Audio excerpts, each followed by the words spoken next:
Para una investigación, no poder determinar la identidad de los responsables es un problema serio. Señalar esta cuestión no implica defender ninguna teoría de la conspiración.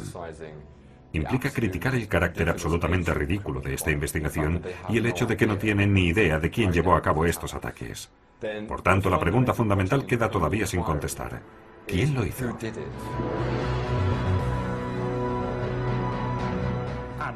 Tienen a esta organización malvada. Tienen al líder, Bin Laden, de esta organización malvada. Tienen a una red secreta en unas cuevas de Afganistán. Parece el guión de una película de James Bond. La primera cinta de vídeo de Bin Laden que se filtró a los medios y utilizada para sugerir que Osama Bin Laden había reivindicado los ataques era una cinta muy problemática. Y un análisis ha demostrado que era un fraude a partir de varios elementos. Por ejemplo, Osama Bin Laden llevaba un anillo de oro. Pero, según la ley islámica, está prohibido que un hombre lleve joyas de oro. Entonces, ¿por qué el jefe de uno de los movimientos salafistas más militantes llevaba un anillo de oro? No tiene sentido. El vídeo en cuestión, que se encontró en circunstancias muy dudosas en Afganistán, en una casa de la que se dijo que había sido abandonada por Al-Qaeda, ha sido cuestionado por diversas razones. Por ejemplo, una red de televisión alemana me dio una traducción alternativa completamente diferente a la dada por los investigadores estadounidenses. No reclaman un papel en los ataques del 11S, sino sencillamente están explicando lo que ocurrió el 11S.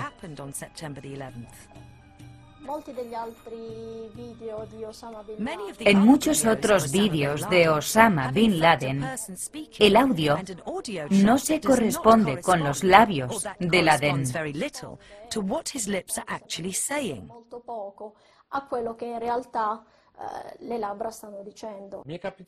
Muchas veces me preguntan, ¿cómo puedes dudar de la versión oficial si Bin Laden mismo ha aparecido varias veces en la televisión diciendo, yo lo hice? Le contaré una pequeña anécdota. Y se la debo contar porque las imágenes no se las puedo mostrar, porque los que las han producido nos han prohibido reproducirlas.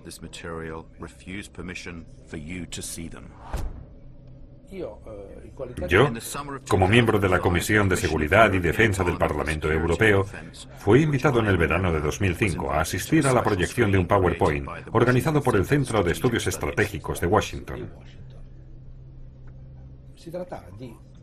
En él se explicaba qué sucedería en Europa si Bruselas fuese atacada con una bomba nuclear. 50.000 muertos, centenares de miles de heridos, una nube radioactiva, las reacciones de las capitales occidentales. De repente, en la pantalla aparece Osama Bin Laden atribuyéndose la responsabilidad por el ataque nuclear a la sede de la OTAN. Todos los miembros del Parlamento, incluido yo mismo, ni siquiera comenzamos a discutir. Un parlamentario se levantó y dijo, hoy nos habéis hecho la mejor demostración de que la imagen de Osama Bin Laden puede ser manipulada totalmente.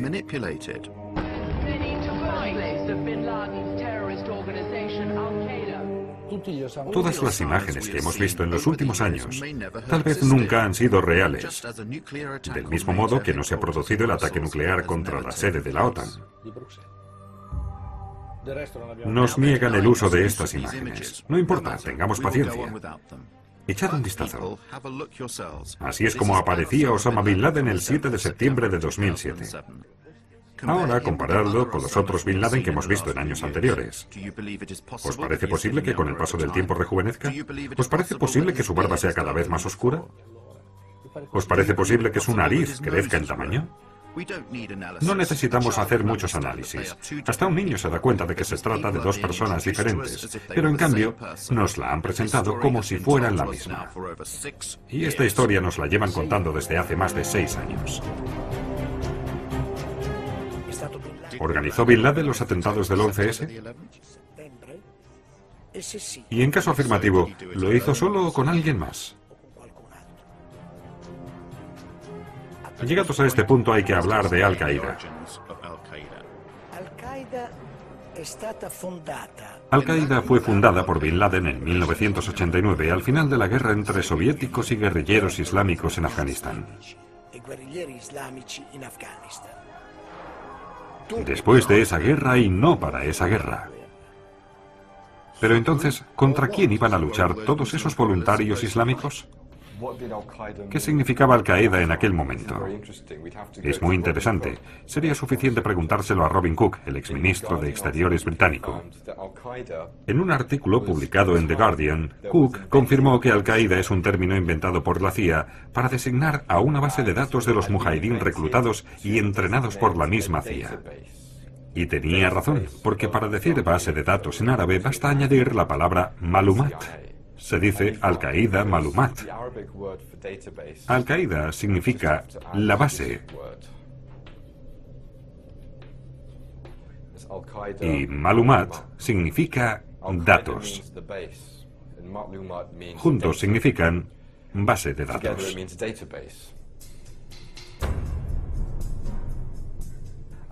Al-Qaeda es una bufonada. Al-Qaeda no es una organización. Al-Qaeda es solo una etiqueta. No existe una organización que se llama Al-Qaeda. Al-Qaeda es una lista de los participantes en la guerra de Afganistán de los años 80. Al-Qaeda no es nada. Es solo un espantajo hinchado por la propaganda occidental para mostrar a la gente el gran mal.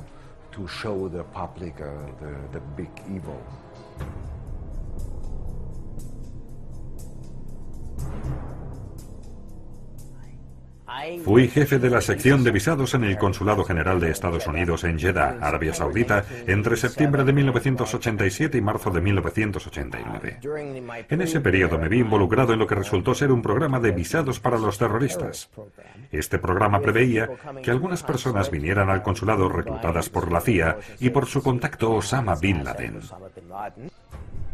Estas personas fueron enviadas a Estados Unidos para ser adiestradas en la práctica del terrorismo, para recibir recompensas o para informar de lo que habían hecho en Afganistán.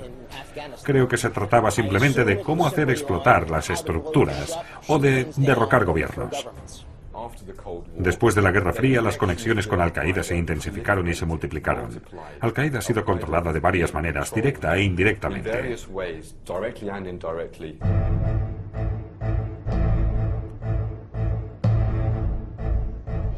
Al-Qaeda ha sido utilizada de forma sistemática en diversos conflictos.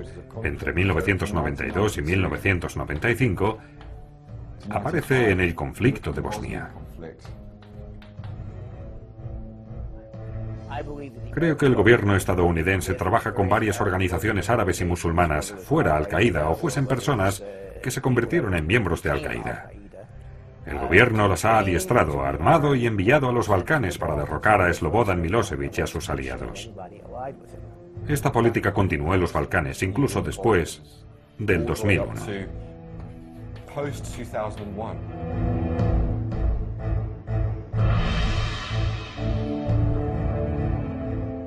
Los servicios secretos americanos, que durante la guerra solo entregaron armas, después de la guerra también emplearon a mujahidín en paro.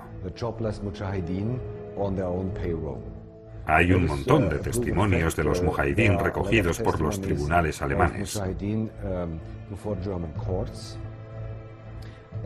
Fueron contratados por subcontratistas del Pentágono, más en concreto por la empresa privada MPRI, Military Professional Resources Incorporated.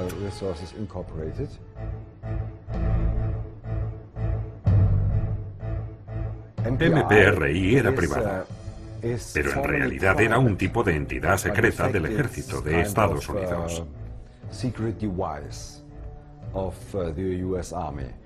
Tienen a más generales de 4 estrellas contratados que el propio Pentágono.